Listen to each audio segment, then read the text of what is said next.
তুমি যদি চাও মানুষ তোমাকে ভালোবাসুক, মানুষ তোমার সঙ্গে থাকুক, মানুষ তোমাকে সম্মান করুক, ইমিডিয়েটলি এক্ষুনি এই 5টা কাজ করা বন্ধ করো। নাম্বার 1, ক্রিটিসিজম করা বন্ধ করো, সমালোচনা করা বন্ধ করো লোকেদের, যে ওই ব্যক্তি ওই রকম, ওই ব্যক্তি ভালো না, সেই ধরনের কথা বলে।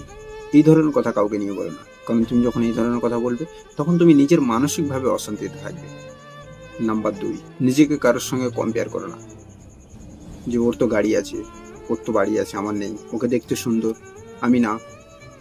এই ধরনের কথা যখন তুমি নিজেকে বলবে তখন তুমি নিজেকে দুর্বল মনে করবে এবং তুমি তোমার আত্মবিশ্বাস হারাবে।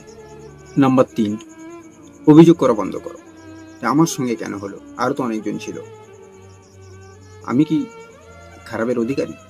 এই ধরনের কথা বলা থেকে বন্ধ করো, কারণ মানুষ অভিযোগ করা মানুষের সঙ্গে মানুষ থাকতে চায় না। নাম্বার 4, লোকেদের নামে বদনাম করা বন্ধ করো, যে ওই ব্যক্তি খারাপ, ওই ব্যক্তির ব্যবহার ভালো না। তুমি যখন এই ধরনের কথা মানুষের সঙ্গে বলবে তখন মানুষ তোমার প্রতি বিশ্বাস হারাবে।